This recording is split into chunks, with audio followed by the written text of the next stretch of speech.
Hello, Derby fans.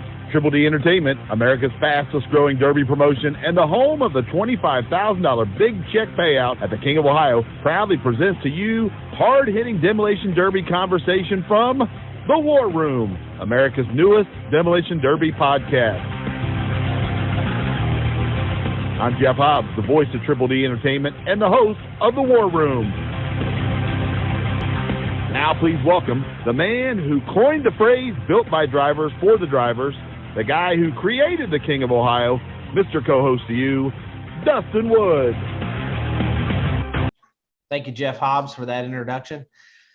Welcome to episode 2 of The War Room. And folks, we got a good one tonight. We're going to talk about some unwritten rules of Demolition Derby with some of Demolition Derby's premier builders, drivers, and promoters in the game tonight. Jeff Hobbs, throw it back to you. All right, Woodsy. Hey, thanks again. Excited to be here again on the War Room. Again, you don't get to see my face tonight. We got the camera out, so everybody's always told me I got a face made for radio, not camera. So that's what you're going to get tonight. But again, welcome to the War Room. Jeff Hobbs, the voice of Triple D Entertainment, and I want to introduce our special guest tonight. And again, Dustin Woods will be in this forum with you, the owner and operator of Triple D Entertainment. We also have, he's a Terrapin. He's from Maryland, from the Terrapin State. He is the owner, operator, promoter of the Deadman Derby. You got TJ McCullough. And then also he is RUTZ FAB. He's a parts supplier and one of the best in the business, Jordan Rutherford. So again, very excited to have a great panel tonight. I think we're going to have an unbelievable discussion. And let's kick it off, gentlemen. Again, we're just going to kind of shoot it around the horn. And you guys, when you got something, let her go. So let's talk about unwritten rules of Derby. And I think it's, again, as Dustin said, something that's probably a lot of folks have talked about, but no one's ever done it. So here we go. Let's talk about, again, especially from a promotion side of it, 60 seconds to hit. We all know that 60 seconds is what we all say as promoters. And, you got to hit somebody within 60 seconds. But we know the clock usually doesn't start for 15 or 20 seconds. And sometimes at the end of a Derby, you want to let guys fight it out. Talk to me about that. TJ, we'll start with you as a guy who runs promotions in the Eastern United States. 60 seconds to hit. What's your thoughts? Well, there's definitely a couple of different ways to look at it. If you're talking promotion wise, I know when I was talking to Dustin earlier about how when you're on the wall, you're focused on your area, your zone, if you will, to make sure you're protecting your drivers, keeping your drivers safe. And you're focusing on those 5 or 6 cars that come in and out of your zone. And the biggest key and the biggest problem that we have had in a learning curve was as that driver exited my zone, if he was on the clock, do I follow him? Or do I pass my clock off to the guy to my right or to the guy that whatever zone he's going into? Do I say, hey, Jordan, the 63 is coming into your end. He's got 30 seconds left on this clock. Make sure he makes contact. And then you say, okay, he's cleared off the clock. He made the qualifying hit. Or is he in your zone now? Some promoters do it that way if he's in your zone.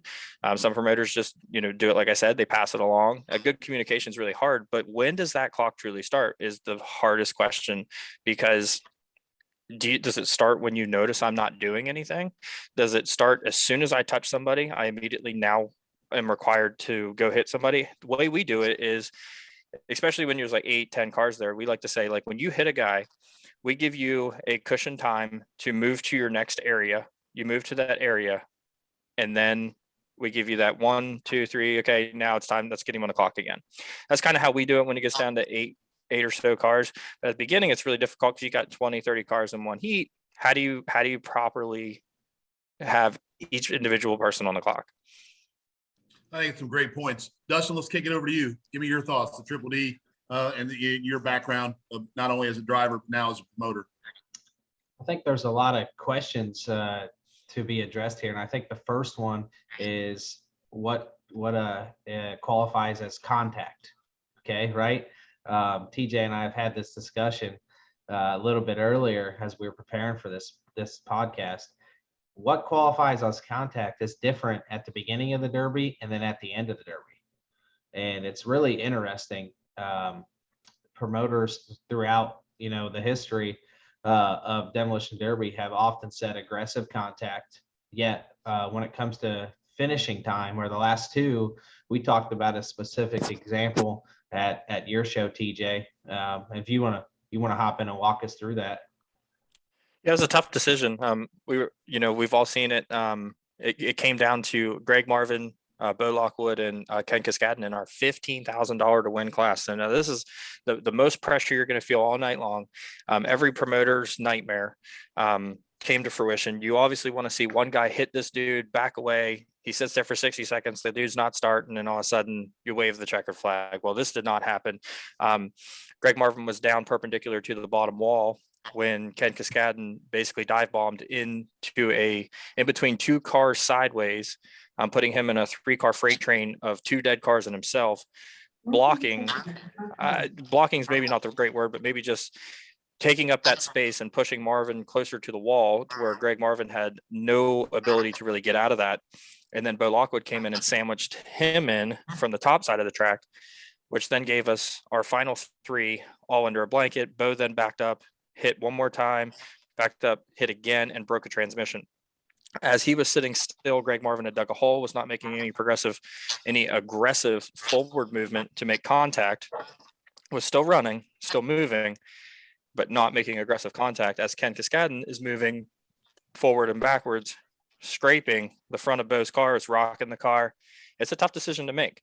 How we define ours is a intentional hit to incapacitate or to inflict damage to another car.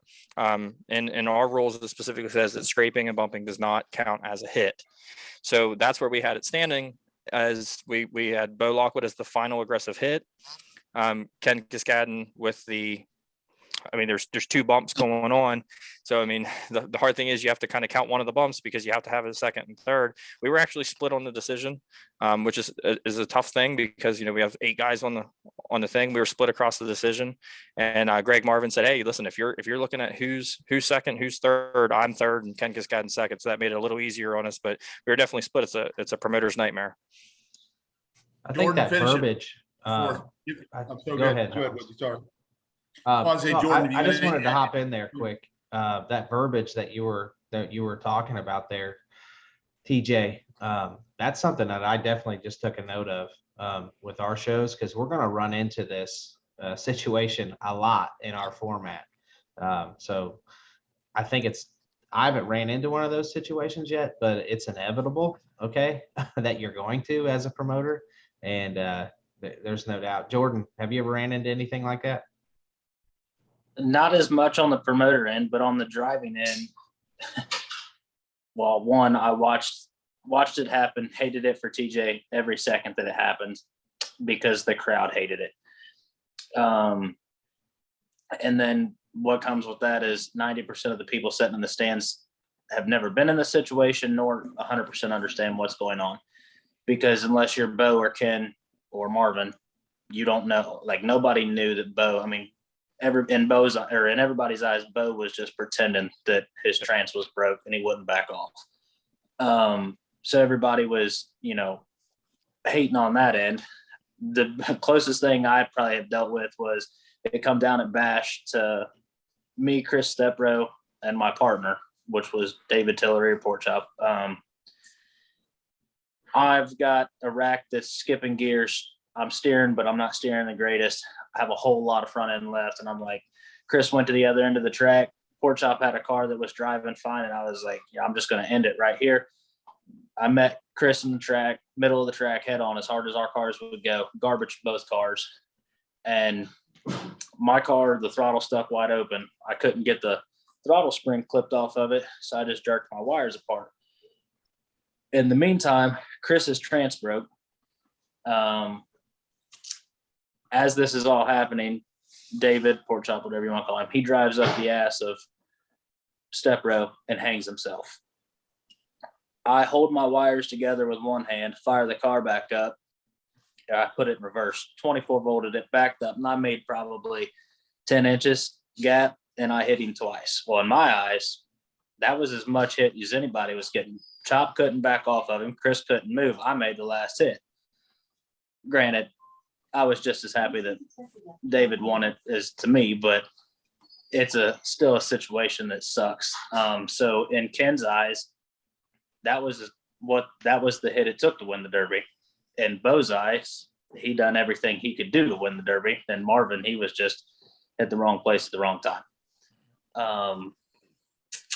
Last year, maybe at the fair, we had a little bit of an issue where like the time ran out and the two cars drug on, and one didn't have good steering and the other one was a pretty green, and they didn't know how to finish them.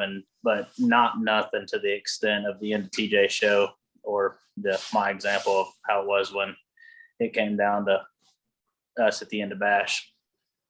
Well, I'll jump in, and I think that what I heard TJ say was something I thought was really important, and something that we've been talking in our Triple D meetings every other week about having zones and having your wall crew really be in step and really be on point with your communication with your radios so that everybody knows what's going on. And again, is there a perfect situation? No, because again, I'm 2 years in deep in the Derby now, never got behind the wheel of a car, and I've seen 4 or 5 pretty intense situations at the end of heats or the end of derbies where this situation's kind of come into play. And so just Dustin, tie it up and finish it, and we'll move on.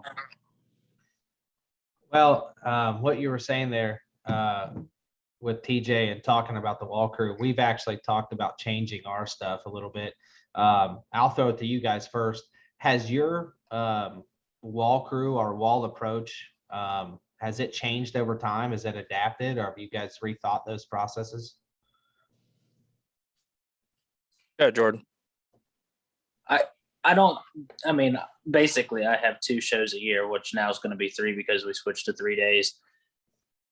The situations are normally a lot different, and I don't mean that in disrespect to my drivers, but normally situations I feel like occur when at the higher level, your guys' style shows, which I'm a part of, but not, I don't know. To me, it's just so different. So no, but at the same time, I feel like, there's numerous great wall crews. I know a ton of people on TJ's wall crew that are uberly experienced, and I feel that any of them are more than competent to make the call. And no matter the call, I feel that TJ would back him because that's his job. He pretty much has to, and he wouldn't have put him there if he couldn't. And the same thing with Dustin. But I'm in the same situation. I don't have neither one of you standing on my wall, but I have Jeremy Val. I have my brother who's green, but he's been around it a lot. My dad's standing behind my back. He's not normally standing on the wall. My uncle, the years that are standing there with me, no matter the call, no matter the situation, it's just pretty much taken care of. Like I don't know. So no, to me, no.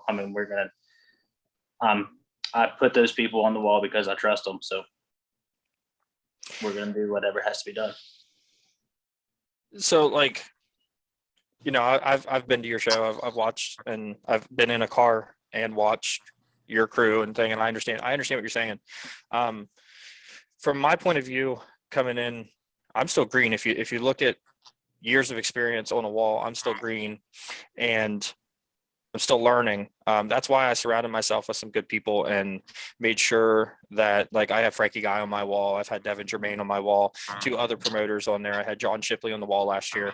I like having other experience on there because just because I do it one way doesn't mean it's the right way to do it. And learning how some other people do it. I looked at Devin Germain. I'm like, what are you doing? And he's over there. He's waving his, he's flipping his flag up and down. And I'm like, what are you doing? He's like, I'm counting. And I'm like, what do you mean you're counting? And he's like, well, this is how I count. I count with my stick. And I'm like, okay, that's cool.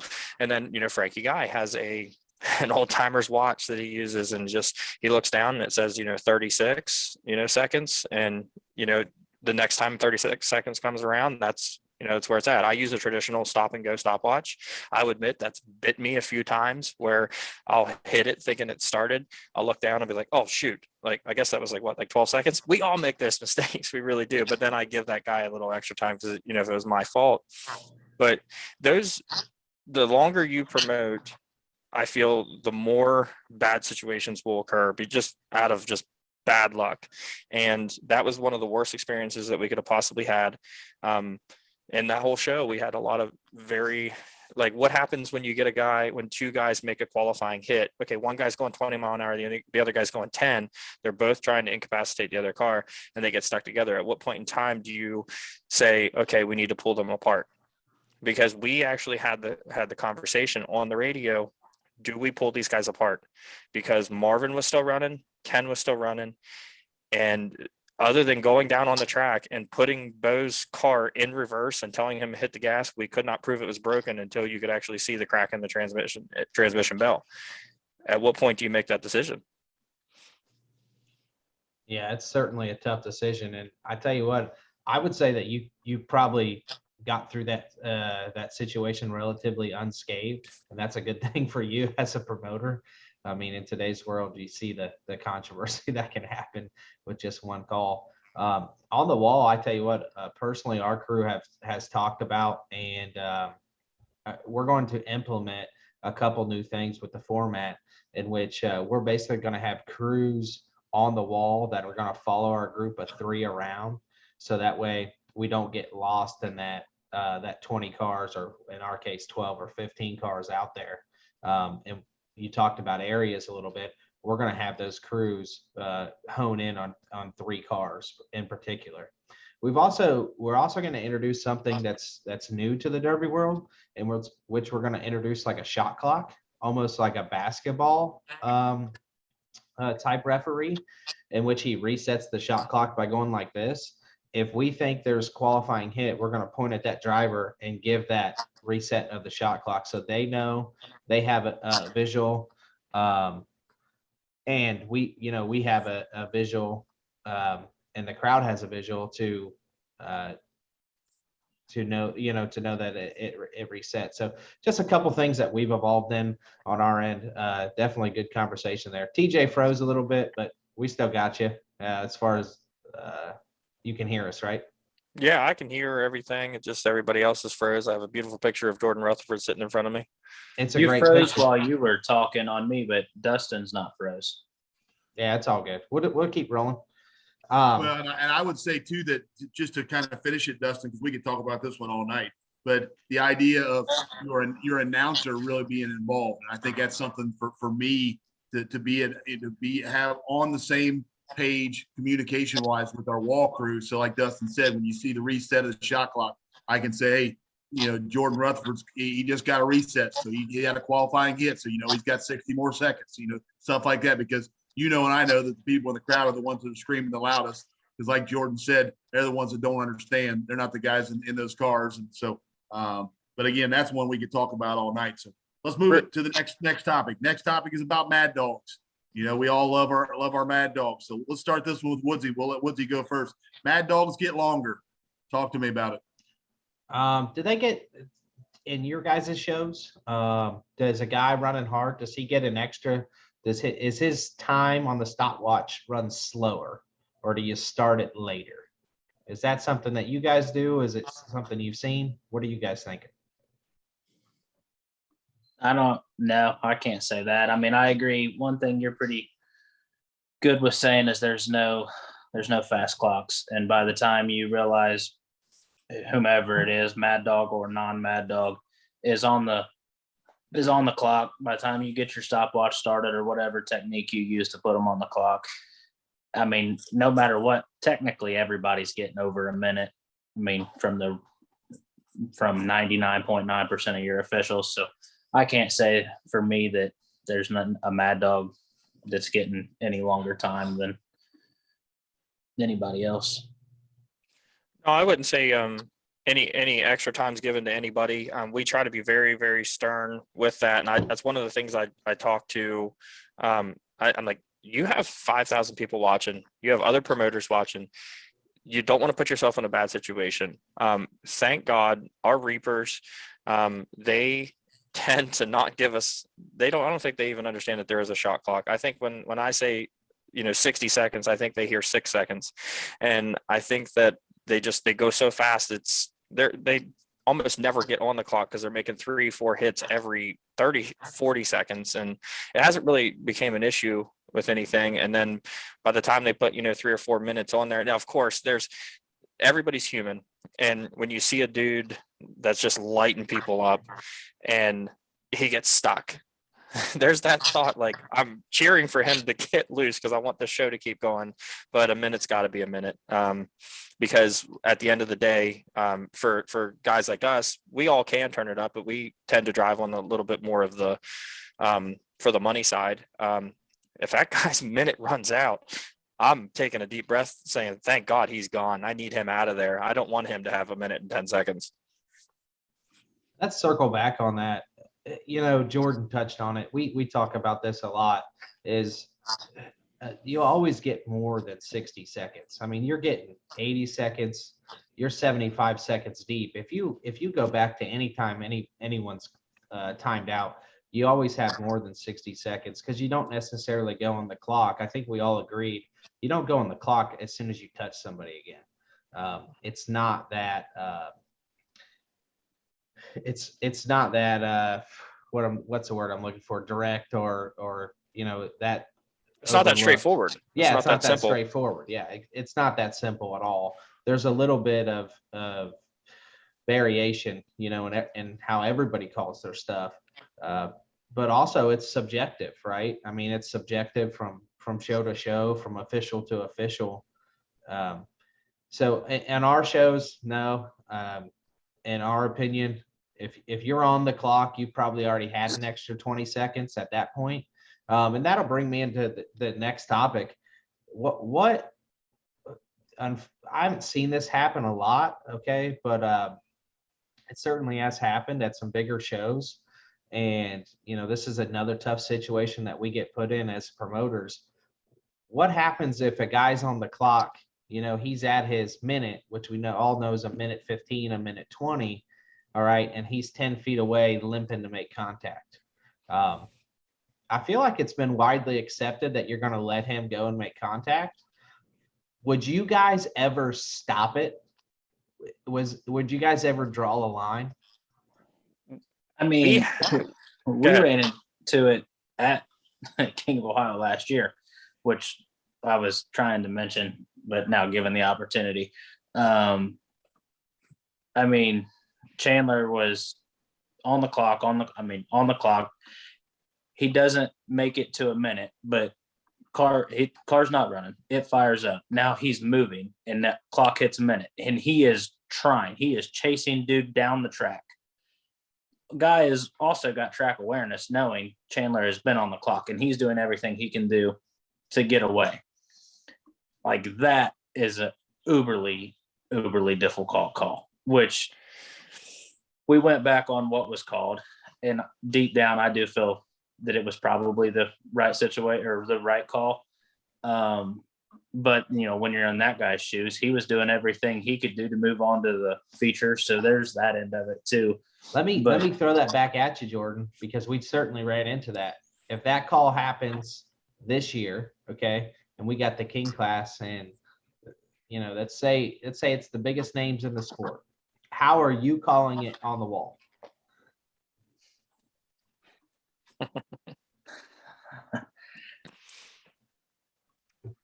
No situation's the same.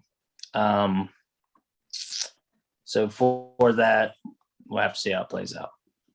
Because there's and that's a great answer, because I mean, you're right. Every situation is going to be different, but there's some gamesmanship going on there that we've got to recognize, that so-and-so is trying to get away, because he knows he's at a minute. That at some point we have to draw the line. And that's something that we're going to need to prepare our drivers for directly. Like, hey, this is where the line is, because we're going to run into those types of stuff. Because I got to tell you, if I'm on the track with you, Jordan, and I got a chance where you stalled out and I can get away, I'm not letting you hit me, because I'm not supposed to beat you anyways. Okay. So I got to beat you anyway. I can't. So it's definitely going to be something that we run into. Oh, I have two comments on this one. I love that you just said that. I am of the opinion. I've always said, if it comes down to me and some other guy and I can break something on him, I'm going to hit him 40 times so that he cannot touch that switch to fire up.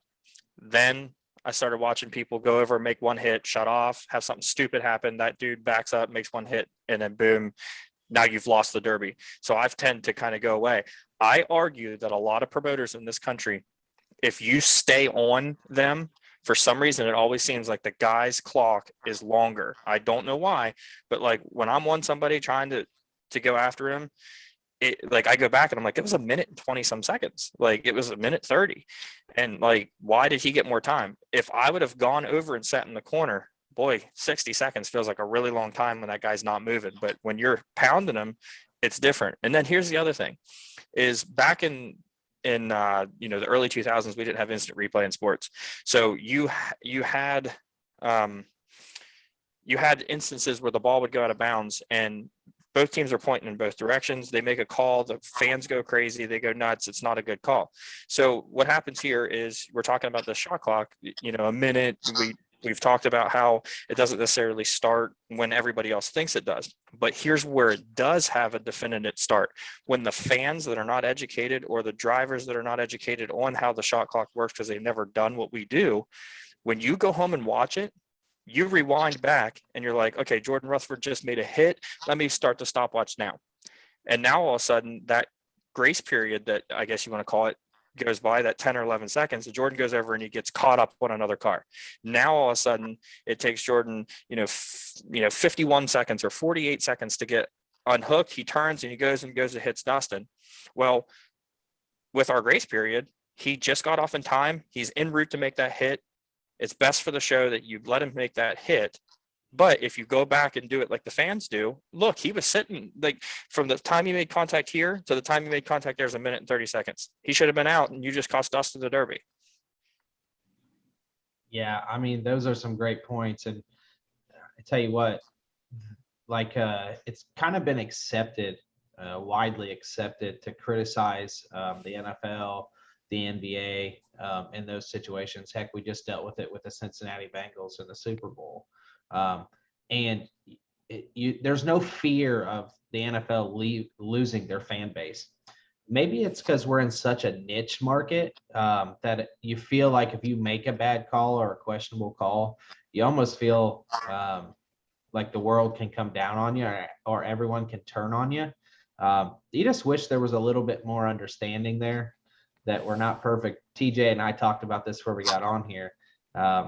There's the fans are tough. The drivers are tough. They're going to be tough on us. And listen, we understand that. We expect that. But just expect, and understand that we're doing the absolute best that we can. I mean, heck, we've got three guys and Hobbs, the voice of Triple D, on here talking for the first time openly about these type of subjects. It's pretty neat. Well, let's move.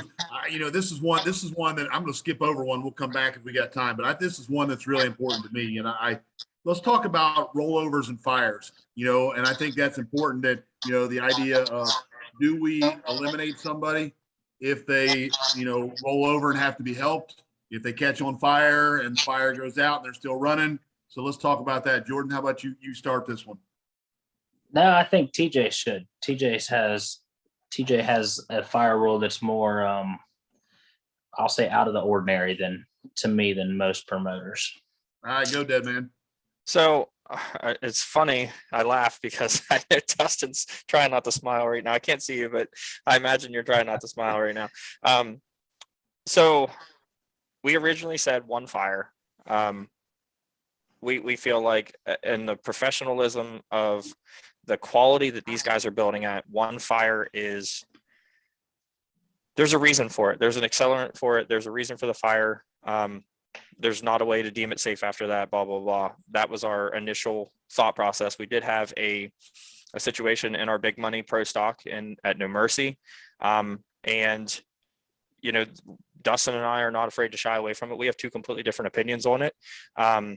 And we've had, our crew had some different opinions and some drivers had some different opinions. And it was a very, very controversial way to have to break somebody's stick because of a fire. We have since moved to the point where I have empowered my fire crew that they will come out and determine whether or not it is safe for the person to continue, whether there is an imminent second fire to occur, which means we would have to break the stick. If there's accelerant, there's a fuel leak, that's an obvious reason we have to. I've also realized that sometimes a power steering pump will break from poor mounting or whatever, and it'll get on the engine, it'll catch fire, it'll poof real quick, and all of a sudden it'll go back out, and there's the driver's able to do it. As far as rollovers go, same kind of deal. But we've definitely had a learning curve with fires. Sometimes they happen and there's no accelerant. There's just, there has to be some sort of accelerant, but there was no like real reason why the driver can't continue. And most drivers are, I want to go, be careful how much, of that fire extinguisher you put in there. But I think we moved to basically it's every car is different. Every fire is different. And it just basically, if it's, fuel from now on is an absolute no, it has to stop. Any leaks in the car, if the car is full of fuel after a rollover, I know most promoters say you're done as soon as that happens, any loose gas tank, anything like that. But we've definitely had a learning curve with that one. Dustin, jump in. I mean, you and I have been on the road a bunch, and we've seen a bunch of cars roll over. And then all of a sudden, they go out and get help and roll back over, and they're still running. Back they go. And it's something we kind of agree that if you're getting help, that might be something that takes you out. Yeah. So actually, TJ, I'm a firm believer that you can learn by watching. You don't have to actually do something or be in the event. There's a lot of things out there that happen. There's hundreds and thousands of shows a year that happen. And we actually completely rethought our entire process because of what happened at your show. And the reason being is because I was like, well, shit, we haven't even really talked about this as a staff. And I don't know if I have made it clear, like my official position with my staff. So I was like, oh, well, this is very eye-opening. And although you were put in a tough situation, it certainly helped me to open my eyes and say, all right, we need to take a stance on that. And our stance is at no point in time, okay, and I want to hear your guys' thoughts on this too. At no point in time do we help drivers at all, okay, on the track. And in my opinion, if we have to go out there and put a fire out of your car because it becomes dangerous, then we are helping you, okay, to continue the event. And the same goes with getting off the wall. If you get put on the wall and we have to take you off, you're not continuing. If you catch fire and we have to put it out, you're not continuing. If you get rolled over, okay, and we have to roll you back over, you're not continuing.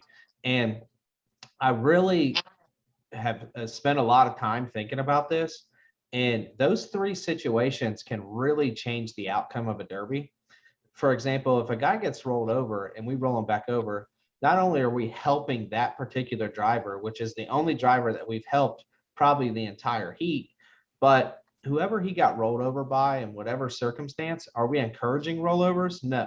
Okay. But we know it happens and we know we have certain protections for that. It changes the entire outcome or the entire, at least next 10 minutes of the derby. What are your guys' thoughts on that?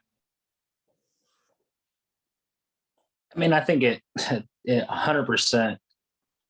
It's hard to, I agree with the not helping, like can't help one and not help the others. But then we'll say you're in a feature like Blizzard Bash where there's a whole bunch of wagons running around with the roofs shoved down to the frame rails, setting 10.5 inches off the floor.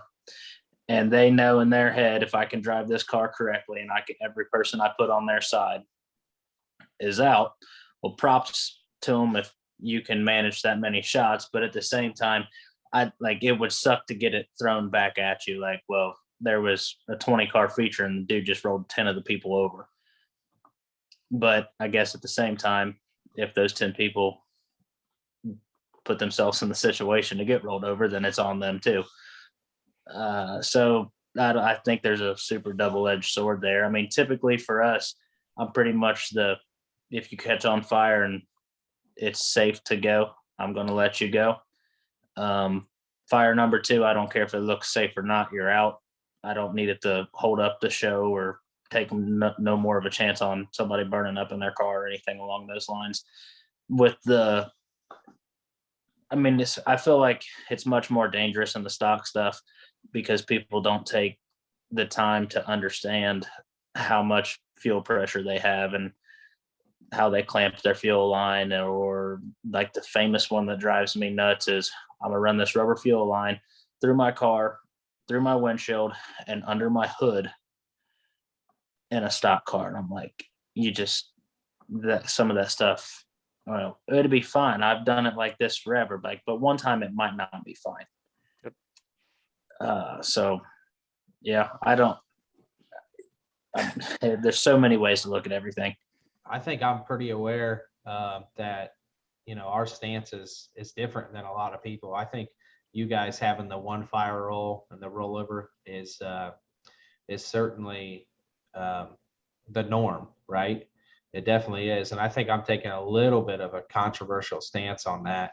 But, I'm basing it on helping cars. And we but don't you're help also anyone. stepping out of the norm on, I mean, the format is abnormal to the Derby world.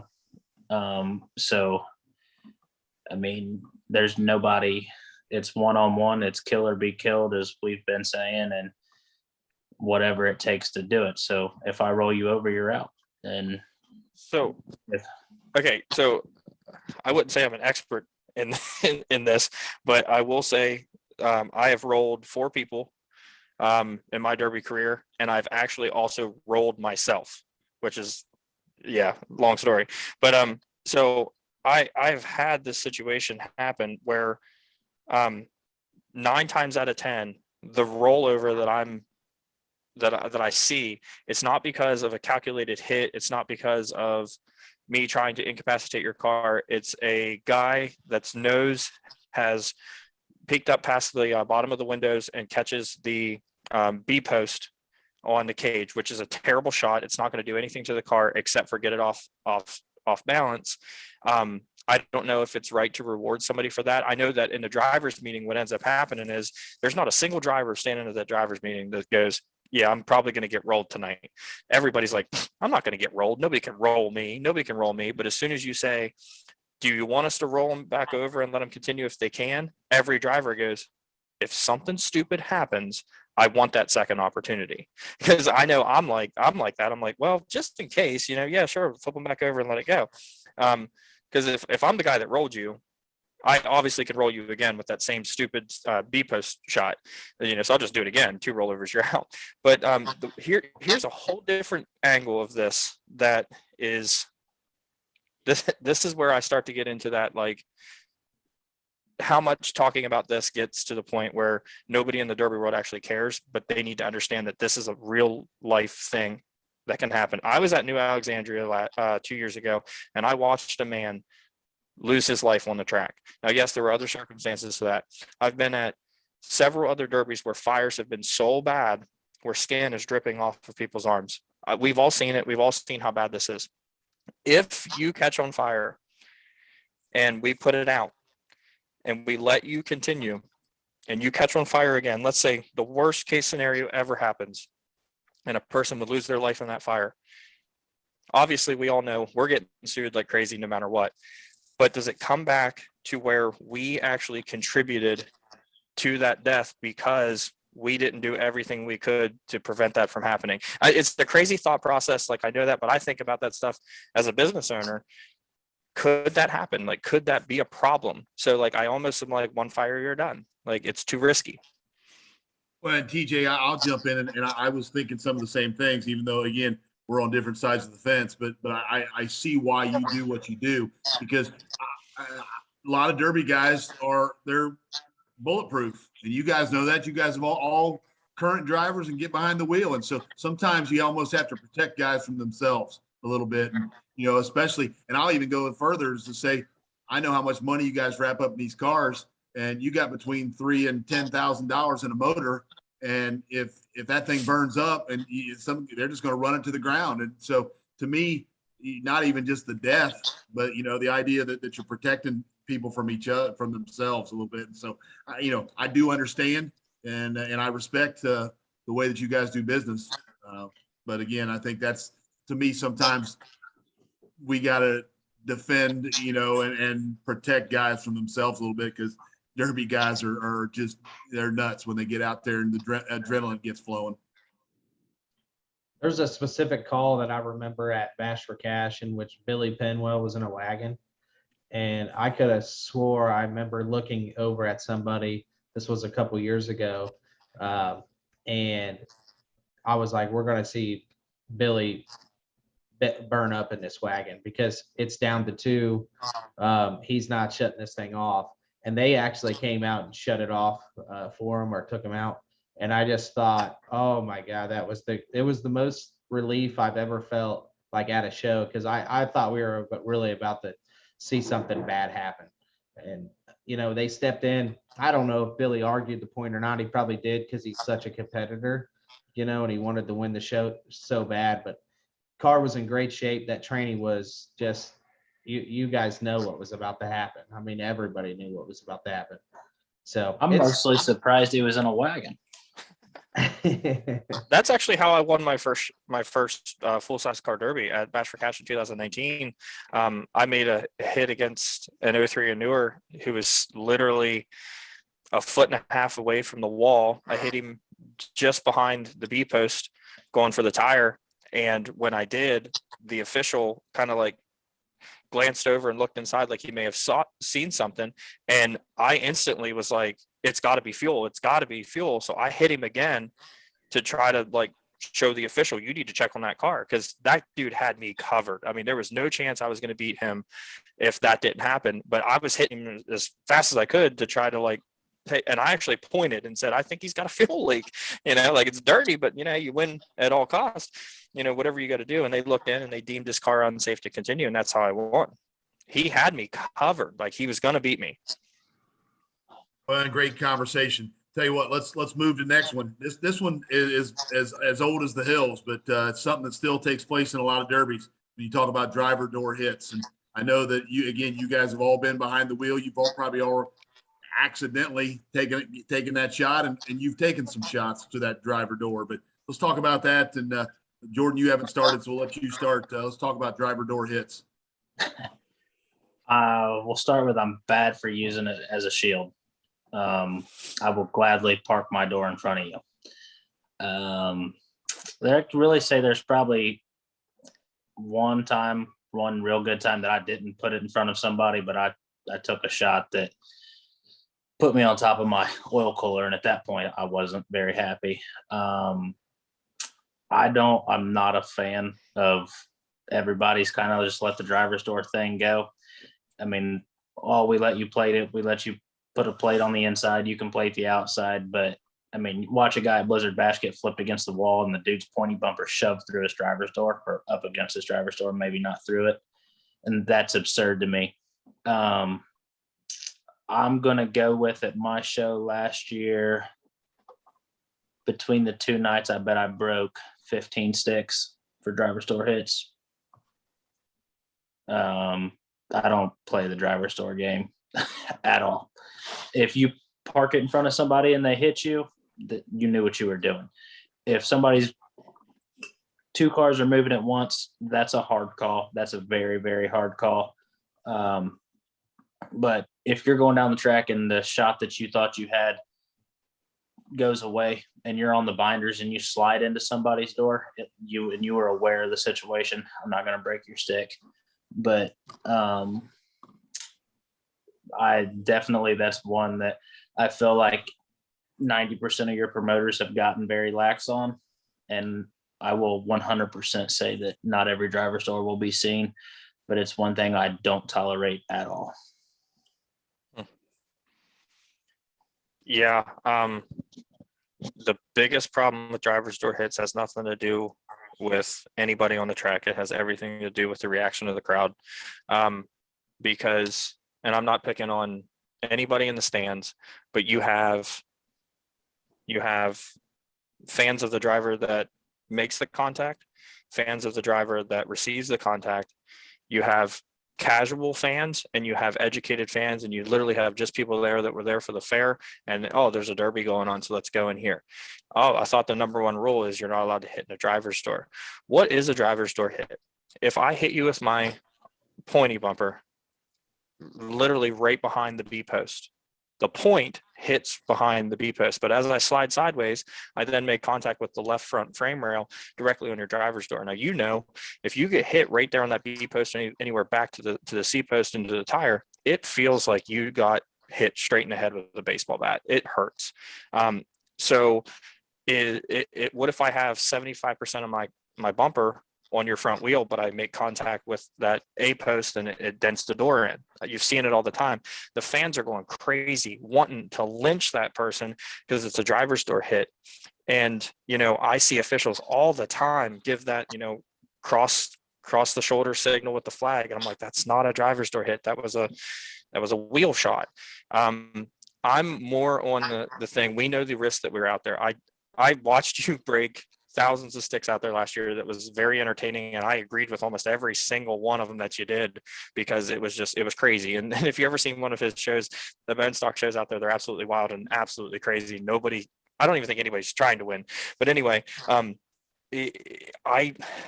a little bit more. I'm like Jordan. I use mine as defense as much as I possibly can. I want to make sure that I make that person go, should I or shouldn't I continue this hit? And I always tell the drivers at the drivers meeting, and especially in the youth, if you're going to take a shot on that rear wheel or on that driver's side front fender, you have to be 100% sure, because we see guys committing 30-mile-an-hour hits, and it only takes me to move 3 or 4 inches, and it's a bad situation. But it's hard. Driver's doors there's never not going to be a controversy with that.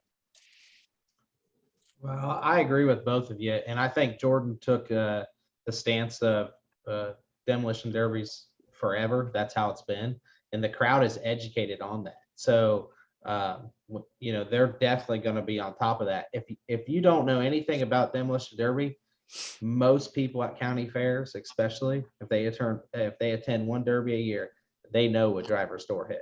Okay, it has been talked about for 20 years. They know. So you definitely get some reactions there, and I see why you call it the way you call it. With us being different, you know, and running our show different, again, we're calling this driver's door thing a little bit different. And for us, our whole premise is kill or be killed, as Jordan mentioned. We basically got 3 gladiators, okay, that are out there, and it is last man standing. I'm going to do everything that I can. If I'm out there to beat everybody else, I'm going to pull my door as much as I can to protect myself, okay, from my tire shots and things like that. All right. And most of the impacts that we're going to experience in our show are going to be 2 cars moving. Okay. So that puts us in a very tough situation. So like our stance on it is, the only time that you're going to get your stick broken for a driver's door is if that guy is stationary and you come KO that door. If he's stationary and you come KO it and you can control your car, we got some serious issues, because at this point you're trying to hurt somebody. But when 2 cars are moving, and I tell you what, I'll go back to me running against Jordan again. If I got that tire shot on him, and let's say he starts his car late, I'm doing everything I can to get that wheel, and you're doing everything you can to protect it. So you're moving 2 feet, 6 inches. Did I hit the cow? Did I hit that B behind the B pillar? You know, so there's a lot of variables that can happen. So I would say to our guys, knowing that that's how we're going to call it, you need to protect yourself in that car as far as the cockpit. I've started to see a lot of more of this. They call them, you know, the pads, the elbow pads, knee pads, all those things. Knowing that you're going to get bounced around in that car, I would recommend our guys get some padding in there to protect yourself on shots like that. But we are a little bit different on that. I see 100% both points. I do not think that we can accurately, and in no way do I want to make that call of you hit somebody in the cow or it was 2 feet of the bumper hit the door or anything like that and take them out of 25,000 to win. So the only time that in our show that it's going to become a super big issue is if that car's standing still. If that car's standing still, we've got some major problems. Great points by all guys. And tell you what, let's segue this way. And I think this is going to be a really good one. We talk about pin to win. You know, you get how often do we get guys on the wall and the first thing that the wall crew does is say, back off, give them some room. You know, so talk about your thoughts there. TJ, we'll start with you. Talk about the Deadman stance on pin to win or making guys back off of guys that you got jammed into the wall. Well, hey, first, TJ, real quick, I want to ask you this question, and Jordan, this question too. What are your thoughts on, for me, a pet peeve of mine is that when I put somebody in a situation, a compromised situation on the wall as a driver, if I'm a driver, and the first thing the official tells me to do is back up. I'm like, what the hell? I mean, I put him in a compromised position. I'm about to take advantage of it. And the first thing you tell me to do is back up. Why do I have to back up? What is your guys' thoughts on that? I got a soapbox here, Jordan, so I'm going to let you have that one for a second because I got a lot. And when I'm saying that back up, I'm saying like, I'm going to back up and hit him, but I'm going to make sure that he ain't stuck on the wall. Maybe I hung him up. Like I'm going to sit there for just a couple seconds and then I'm going to gather, you know, maybe his car stalled and then I'm going to take advantage of that situation. I'm not going to sit there for 30 seconds, you know? Yeah. I mean, when you park somebody against the wall, it is definitely the natural reaction I feel as to wave them off.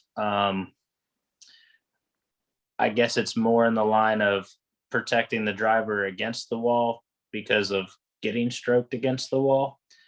You obviously they got to back up and create a gap. I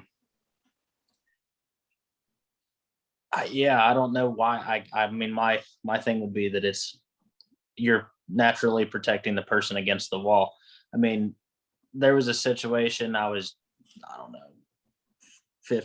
15, I guess. Dude come down to me and the dude, I hit him in the wheel at one point when it right early down to us. I took him down the track, just basically bumper in his side, shoved him straight down the track, put him against the wall. And I knew that he didn't have steering, and I knew when I got him against the wall that it was over. And when I got him against the wall, I backed up and I'm going to say half to 3/4 shot at him 5 times as hard as my car would go until I broke the bumper in the center and put it against the radiator. I did manage to get Mad Dog, and my dad was very happy that I won, but not very impressed with my ending of the show because he's like, you almost busted a radiator. I'm like, yeah, but I didn't.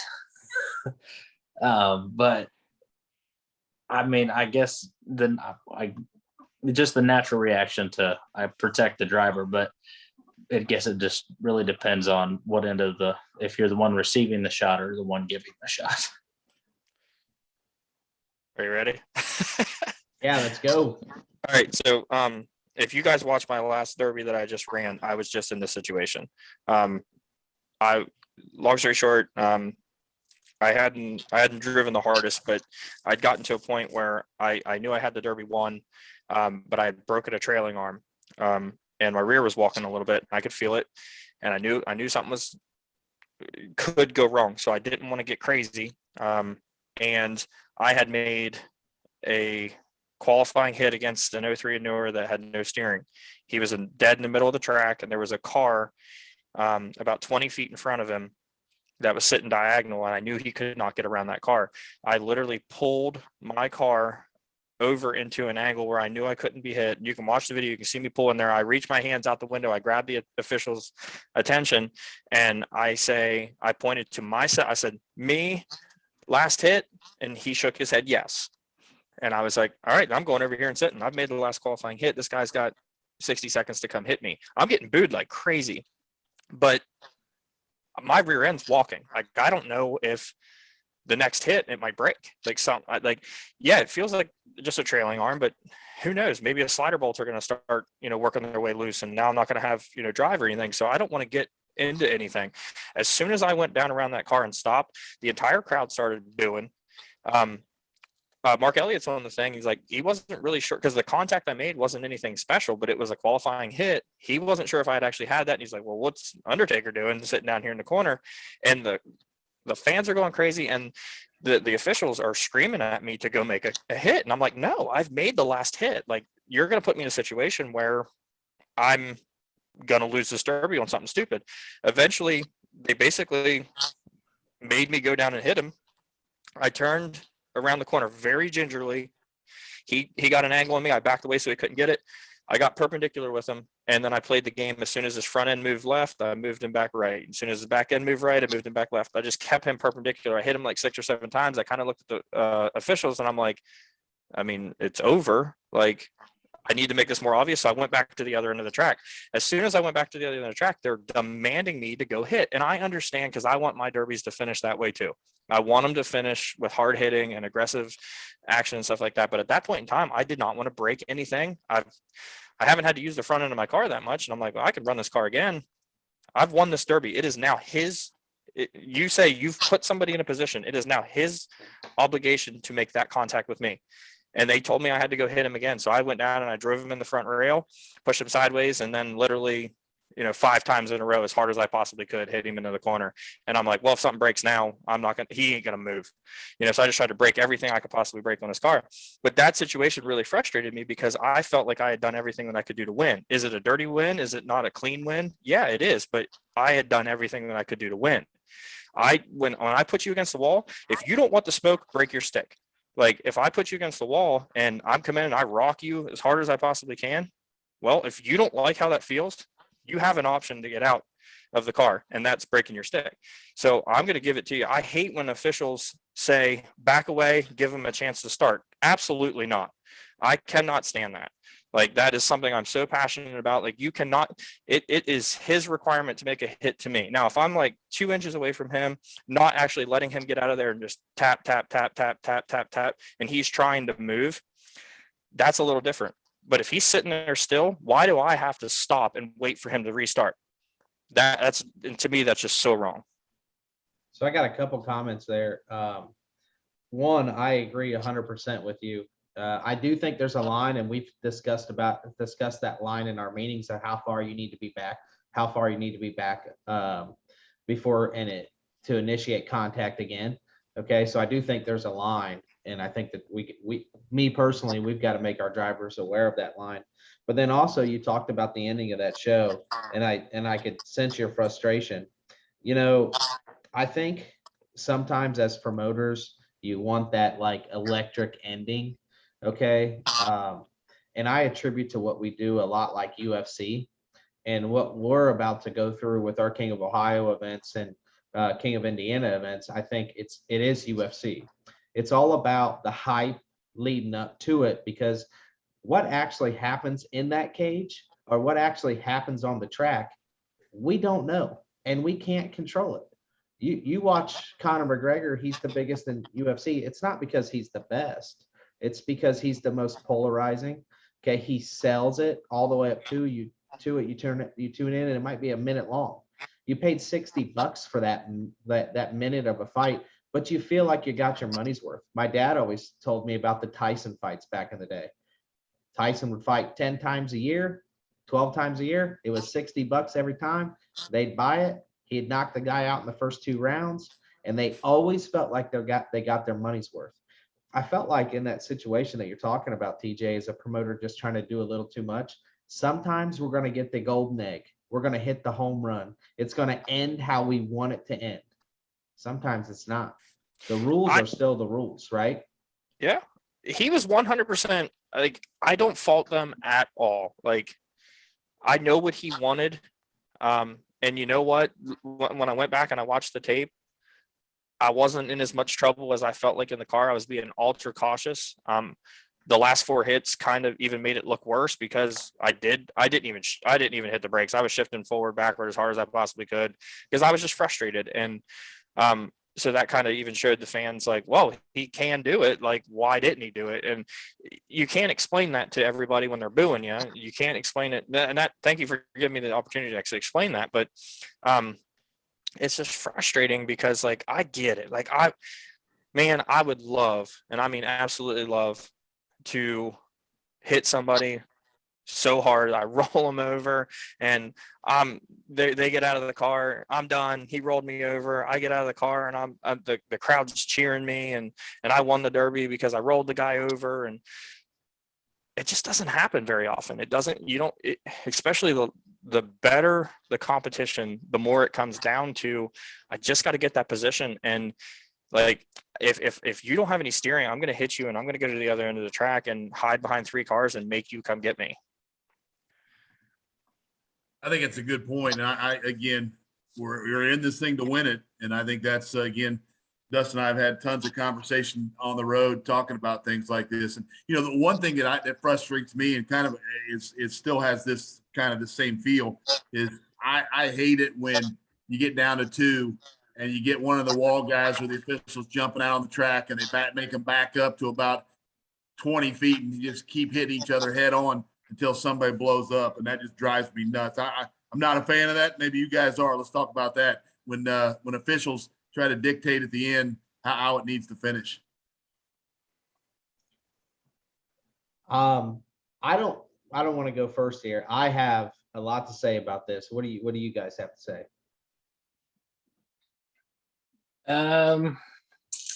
Like I've said pretty much all night. That, Jordan? Have I? Yes. Do I like to? No. If you give me the reason to, if you're both perfectly able of moving and 20 minutes go by and it's cat and mouse and cat and mouse and cat and mouse and cat and mouse, yeah, I'm gonna end it. Somebody's gonna do something. I'm going to give you numerous opportunity to end it yourself. But there's a difference in a chess match. Like TJ ended the Derby. Well, I didn't watch it. This is judging by what he's saying. He ended the Derby and he drove away. It was over. He never had to go back and do anything that they made him do, quote unquote. But if you're both gonna just run and chase and run and chase, and maybe you were just both unlucky and never got a shot on each other, you're gonna get a shot on each other because I'm gonna make you. Like, but so have I? Yeah, very, very few times. But every situation is different. End it yourself. Don't let me get in the middle of it. Yeah, I agree with that. If you as a promoter are giving me the adequate time to gain the higher ground, to get myself in position, and it is a chess match, and I think until you've been in that one-on-one at the end, and half the time there's something stupid going on with the car, whether it's a steering issue, maybe a flat tire, tires rubbing, you're not moving as well. Wherever it be, you are trying to find every advantage while making sure you do not give any advantage to the other guy. And it is like, it's like watching a UFC fight. Like there's all this, if you put, Conor McGregor and Jose Aldo, and they're back in both their primes. They're both deadly strikers. They're both very capable of knocking each other out. You're going to see that first 2 or 3 minutes of them just kind of like standing there, like they're just throwing like feeler kicks, and like that's that like feeling out moment. There is definitely a feeling out process when it comes down to the last 2. Unless 100% you've got the higher ground. The only thing as a promoter I cannot stand is watching a guy that has like 80% of his car left, and the other dude's like struggling with steering and stuff like that, and he just won't finish it. And that really, I hate that. But if you're giving me the opportunity as a driver to handle it myself and I'm not handling it, then it's on me. It's my fault that Jordan may make us go nose to nose. I will say, if you can't do it based on pace. I've seen a show last year that did it based on the pace. It got boring because there wasn't much going on, and they turned and made the guys go head to head. And it was like, you made these two guys go head to head at the end and end it that way, but you allowed them to drive for this long time period. You allowed them to play chess, and at the end, you're like, all right, now we're just going to just rush Ambo as hard as we can to see who's going to win this. And it's like, it almost, if you're okay with the chess match as a promoter, then you have to be okay with the chess match at the end, whether it takes 20, 30, 40 minutes. You know, I've been in those chess matches and had people go, that was boring. And other people go up and been like, man, I know exactly what you were thinking in that car. That was crazy. It's different entertainment for different folks. One thing I think that Go ahead.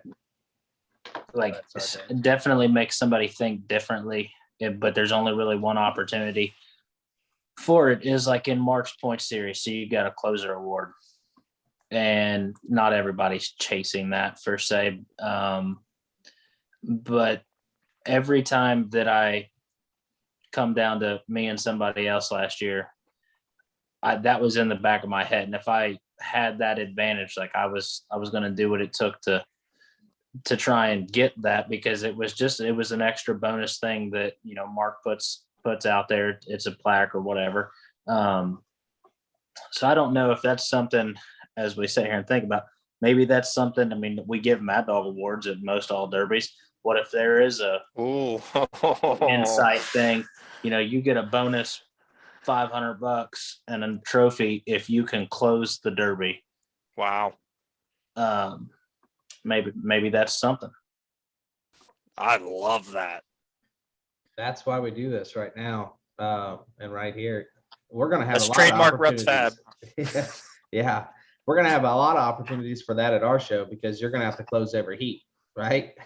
Wow. I mean, you're going to have, everybody's going to have to close the deal there, not just at the end of the derby. A couple things that I got to comment on that is I had this particular situation happen to me. And it cost me $5,000 in back-to-back wins and back-to-back weekends. And it really pissed me off, quite frankly, because I got down to the end and then they made us go nose to nose. And I knew that I didn't have enough for what was let through, you know, inspection, because it was a typical county fair. And I brought a 5-on-5 off car to kicker cars. And it really rubbed me the wrong way. And it cost me, you know, back-to-back weekend wins of $5,000, and it pissed me off. But quite frankly, but the nose to nose stuff, like 5 years ago, maybe even more recent than that, this was like a common thing. I mean, I don't think you really went anywhere. I mean, I felt like it happened all the time. If it was in that situation, they just end it that way. And I hated it. I absolutely hated it. But going back to Jordan's point, if you're not taking care of business, then at some point we've got to, hey, let's go. Now, a second thing on that is what I realized in our format is a lot of guys haven't been in one-on-one situations. Okay. And they don't know, they don't have a clue what to do. I really noticed it at the prequel to the King, because at the King of Ohio, it was mostly winners. So that, you know, they've been in that situation. It was a qualifying only show. So at our prequel to the King, when we ran that format the first time, the most eye-opening thing I took away from that derby was, holy shit, man, there's a lot of guys that haven't been in a one-on-one situation. So we had to let these guys figure it out, you know, and each one of those heats, specifically in that pro stock, kind of ended a little lackluster because it got down to 2 cars that weren't going for the kill and they were figuring it out. But I also felt that what was really neat is we got to see those guys work it out in the car. We got to see those guys start to process things, start to set up shots. And then I think this is where Hobbs comes into play big time, and all the work that he does behind the scenes is because we're all on the same page. He's thinking what I'm thinking. He understands what's going on. And then him selling that to the crowd is a game changer, because if you have somebody that is like, oh, you know, basically not explaining what's going on, that announcer really makes a big difference. Yeah, if you could paint the picture, like Mark Elliott, he paints a picture of that very well. Like he can make a situation that is so boring sound so exciting, and it's very important that like I haven't actually. I will be this year get to listen to in person what you guys do. But I think that's so important is especially when there's only two cars out there, you could really hear the announcer. And it's so important to have a good educated announcer that knows what's going on, can see the chess match, can commentate that chess match, because you can take the casual fan that might be bored in that situation and throw them into this chess match and make them understand it. And then you've educated that fan that they're going to enjoy that experience, and they're going to even enjoy it even more when you get the stand and the nose up and everything like that. But I hate seeing somebody take the advantage. You can't take the underdog story away. If there's a guy that's nosed up and a guy that's just starting to tweak up a little bit, if I could give my cage to him maybe 3 or 4 times at the right angle, maybe I can get him to start tweaking, and you never know. All of a sudden we're nose to nose, same bumper height. It's a new game. I'd hate to take that underdog story away. That's one of my favorite lines, TJ. I mean, we talk about it when we get down to 2. We talk about the cat and mouse game now begins, and a lot of guys play checkers. Well, it's time to play chess now. These guys are getting after it, and they're looking for that one big shot. And so you just try to help keep people be patient and understand it's going to take a little time. And Jordan, I agree with you 100% as well that you got to get some business done. I mean, we can't sit here and watch guys chase each other for, and hide from each other for 20 minutes. I mean, you get to a point where you got to get business done. You got to get it done. But I think we're all on the same page. Well, let's finish with this one. I think this is a great one to finish with, because I think you could talk as long on this one as we've talked on the other ones. Let's talk about consistency and how Derby, and we've kind of touched on it a little bit, but let's talk about how Derbies, maybe the rules change a little bit as we get to the end, at the end of a show, or you get to the end of a heat, or, so talk about consistency and how. We'll let you start, TJ.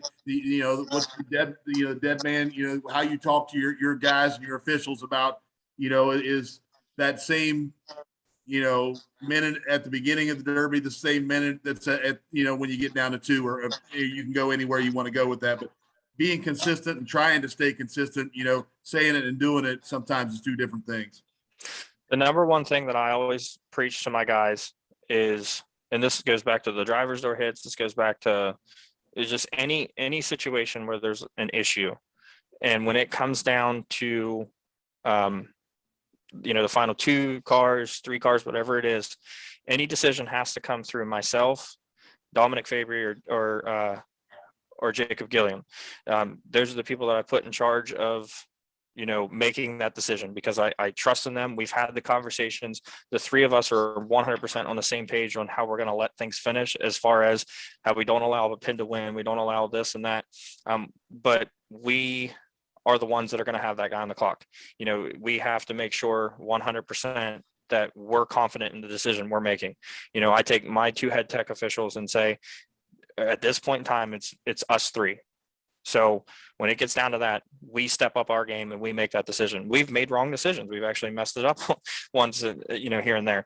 But like I was telling Dustin earlier, one thing I hate about sports is if it's a foul in the first 2 minutes of the game, it's a foul at the end of the game. I'm a firm believer in, I hate to say it, but if you door somebody on purpose, when it's down to 2, you got to be gone. If you've done something, if it's 68 seconds at the end and we've given you that cushion, it's 68 seconds. You have not made a qualifying hit in 60. I just think it has to be, because what you end up doing is, if it's like a gray area people talk about in the rules. Like if that's okay, well then why can't it be okay here? Well, you didn't give me that little extra time in the middle, and if I would have got unhooked from that guy, well, I would have won.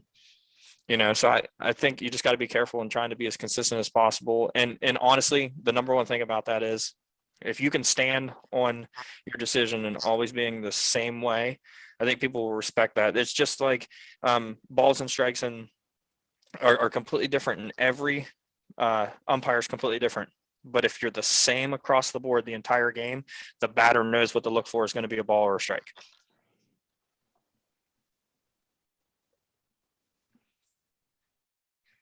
I felt like that was pretty good stuff, TJ, and I agree with you We're all going to be a little bit different, but consistency, is the key. We have our different areas that people run for us in. And I think those people that, they get a feel of you and how you're going to call it. Again, we're a little bit different with the format, and we've got to spell some of these things out for our drivers a little, and we're working through that as a team right now. But we want our drivers to be prepared for how, it's kill or be killed, but how do you kill? Okay. Is there a line? Is there 5 ways to kill a car? How do you actually beat a guy, and whatnot? So we're going to try to be consistent across the board too, as much as we can. And, I agree with you. If it's a foul early on, it's a foul late. Jordan? Yeah, I mean, that's the number one word in anybody needs to be consistency. As far as the end of the show, I mean, one big one, which I guess stays on my mind because we talk about it pretty often, would be like the end of the King class last year. And I know it's been rewatched and everybody has their opinion of it and whatnot, but like that's back to like the being the consistent thing, but then being put in a terrible situation. And it doesn't matter who the 2 drivers are, because nonetheless, when you're the driver in the car, nothing ever seems like a minute. If you're the guy, we're talking both cars, no steering. One car was definitely in worse shape than the other, but it didn't matter because neither one could get to each other to hit. So we're standing there and we're all, radios on, fully communicated. And now we're down to determining mutual contact. So does the clock start back over for both or one? So they could be lined up, they're about the best effort they have to hit nose to nose. One car goes to the right, the other car goes to the left, and they graze each other door to door. So who made the hit? So here we are, mutual contact. And you're like, it really wasn't shit, but they did technically hit. So that's that sucks. Good thing we didn't have to pay. Good thing we didn't pay for that, is making the wrong call. But gosh, man, that definitely weighs on my mind too.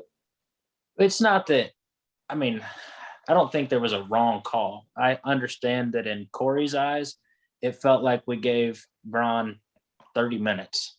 But in Braun's eyes, it probably felt like he had 30 seconds.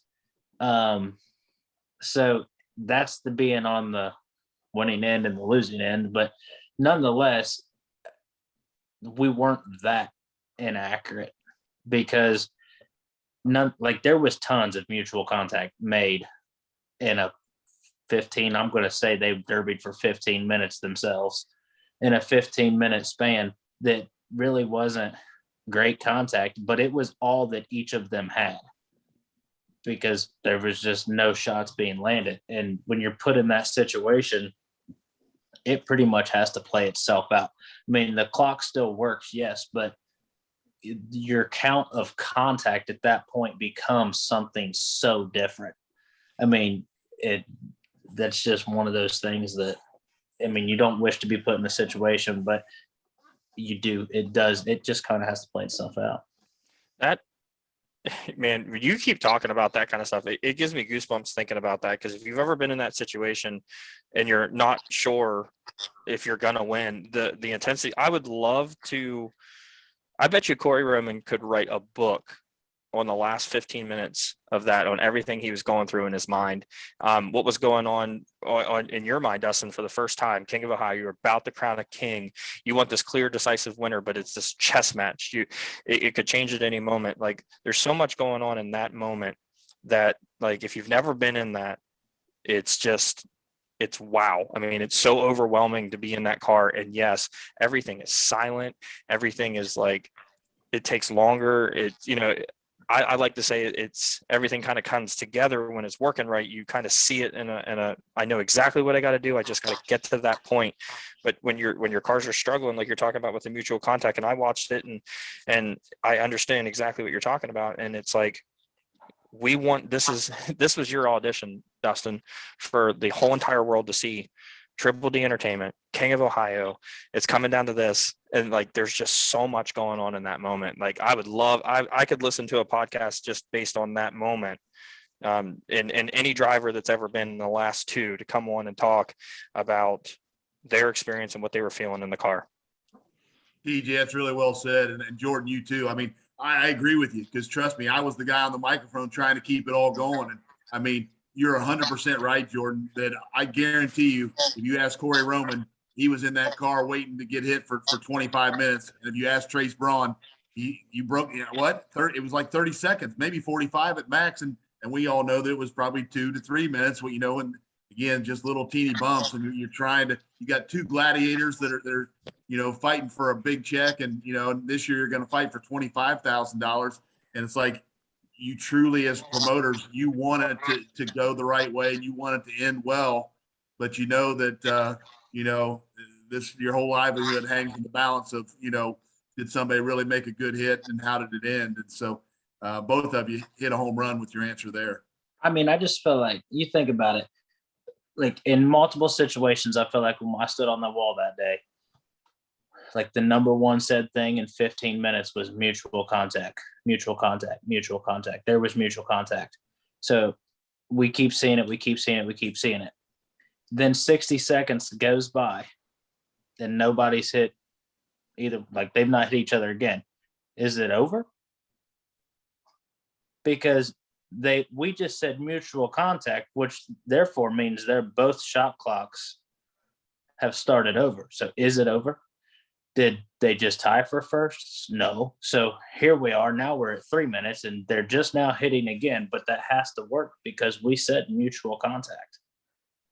So, I mean, that, which we haven't really talked about, but the more you sit and think about it, I mean, it's, yeah. So I guess back to one of the later topics, do things change at the end of the Derby? Yeah, absolutely. Depending upon the given situation, because at the situation that we were put in last year, that was a prime example. There was multiple minutes that went by that neither one of them hit, but because we determined it to be mutual contact, there would have just not been a decided winner.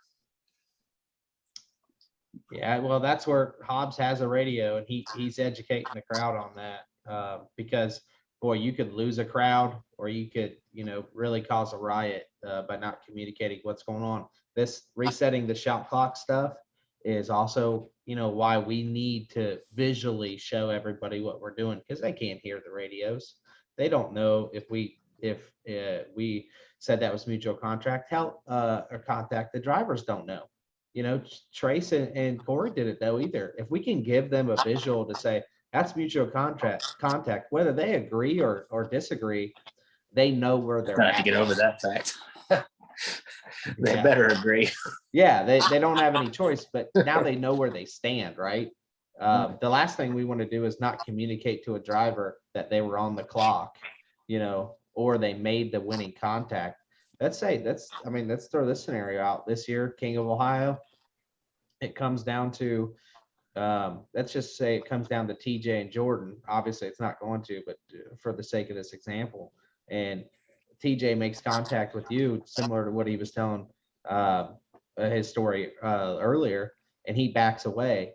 But we didn't let him know that we consider that contact, and he comes back in and he breaks something, you know, and now you make contact with him. He had it won, you know, but maybe you were stuck or something. So that communication between the officials and the drivers, I think, is really, really key. That happened to me at Iron City last year at Iron City Nationals. I pulled through a gap where I knew it was extremely muddy. Andy Burris had 2 flat rear tires just going on rims. He couldn't see very well at the front, and I kind of like pulled, let him hit me, pull, let him hit me, until he got right in that exact place I wanted him, and he hit me one last time, and I kind of held against him and let him spin for a second. And then when I realized there wasn't any pressure being put against my car, I pulled forward, came back and like love tapped him and pulled away. Well, the officials were like, well, you got to hit him, TJ, like if you want to win. So like, I literally came over like 3 mile an hour, tapped him and ended the Derby like that. But like, yeah, 100%, like being being on that wall and having that communication with the drivers. I will say this 100%. You like controversy. I'm going to tell you right now, if you like controversy, this shot clock thing is going to be controversy. I like that you're going bold. I don't expect anything less from Dustin Woods or Triple D, but to be bold. The shot clock is going to be interesting. I'm already trying to figure out if I know a hacker friend that can hack that in and give me an extra 20 seconds if I'm ever on your clock. I'm trying to figure that kind of stuff out. But it'll be interesting to see how that goes. I'm looking forward to watching that. I don't see it becoming nothing major until the end, because even on the driver's end of it, when you're a driver, how often do you look up at the official? Never. I don't. So flag spinning around, pointing the flag, tap your wrist. Now we'll call the shot clock, like reset the clock operation motion. If there's 15 cars on the track, we're halfway through the Derby. I'm not looking at you. So really, you don't ever notice. Like, I don't feel like it could it be controversial? Sure. But I don't think you're going to see it because there's so much happening on the track. It's just going to look like we're out there dancing. But when it's down to 5 cars, and now people understand, every time they make that motion, that person is fresh, on a fresh clock. But eyes are already more on you when it's down to money. So now they're just going to be more honest when it's down to money. I don't think the shot clock becomes it's not going to draw any drama till the end. It's just going to, I guess, create more drama for the end, or, more hype, however you want to look at it, both ways. I certainly hope it doesn't create more drama for the end. I hope it helps clarify and help everyone. What about your grace period? The intent of it is not that. Well, there is a grace period still. Okay. Reset it. There's still going to be that 10 to 15 seconds in which there is a grace period, that you're going to get. So, but nobody can bitch about a fast or a slow clock. Everybody just bitches about a fast clock. In all seriousness, the one thing, if I can give you any advice, and I don't know if it's good advice or bad advice, anything that you do like that, as long as you completely explain it to the drivers and completely explain it to the crowd, that will help. 100%. And I think that's well said, TJ. And Jordan, your points are great too. I mean, when you get down to 2 to 5 cars, it's a lot quieter on the place. The microphone comes more into play.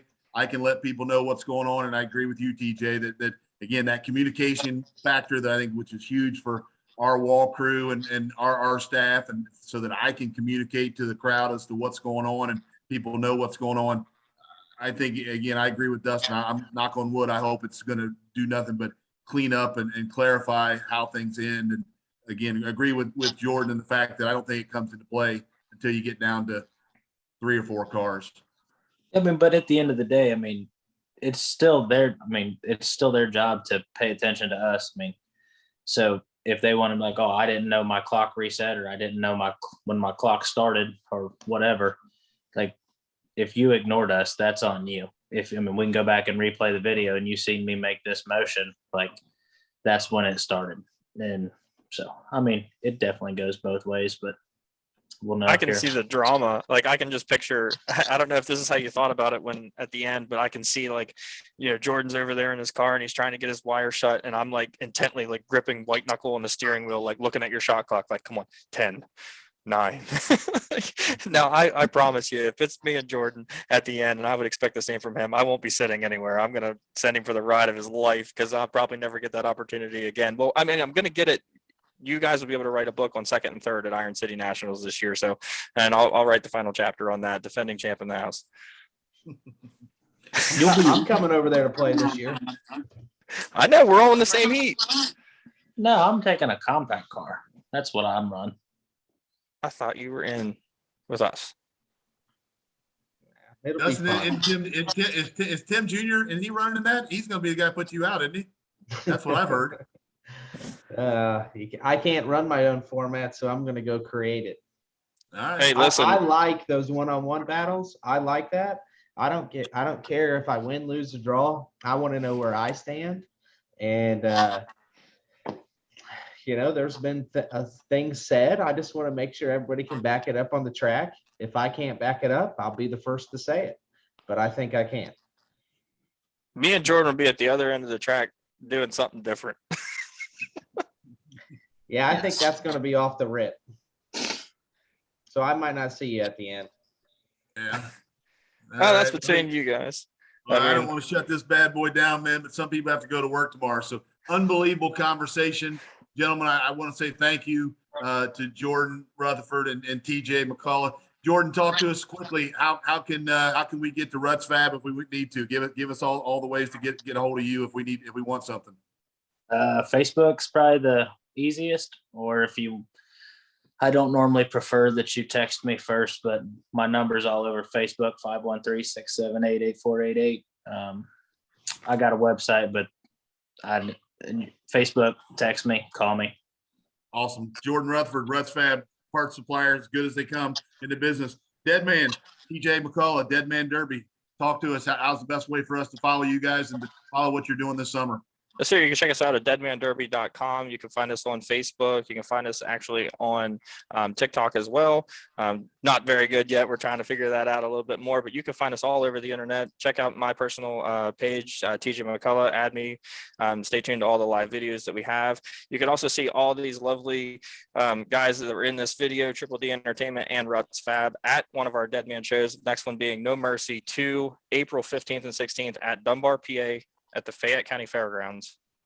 Giddy up. Thank you, sir. Dustin Woods, Triple-D Entertainment. Finish it. All right. And I want to say thank you to you guys coming on. I think this conversation was excellent. I think a lot of people, I think the feedback we'll get is going to be very entertaining too. So thank you guys for coming on and doing something like this. You can find Triple D at TripleDEntertainmentLLC.com. You can find our King of Ohio events, King of Indiana. We have registration for both open. Our King of Ohio class is obviously $25,000 to win, a sold out class. It's going to be very, very interesting with the caliber of drivers that we got showcasing the format. You can find us on Instagram, Demolition Derby Drivers, at Demolition Derby Drivers, and on Twitter, Triple D Derby.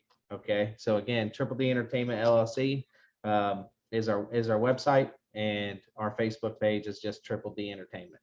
Thanks everybody for tuning in, and that is the second episode of the War Room.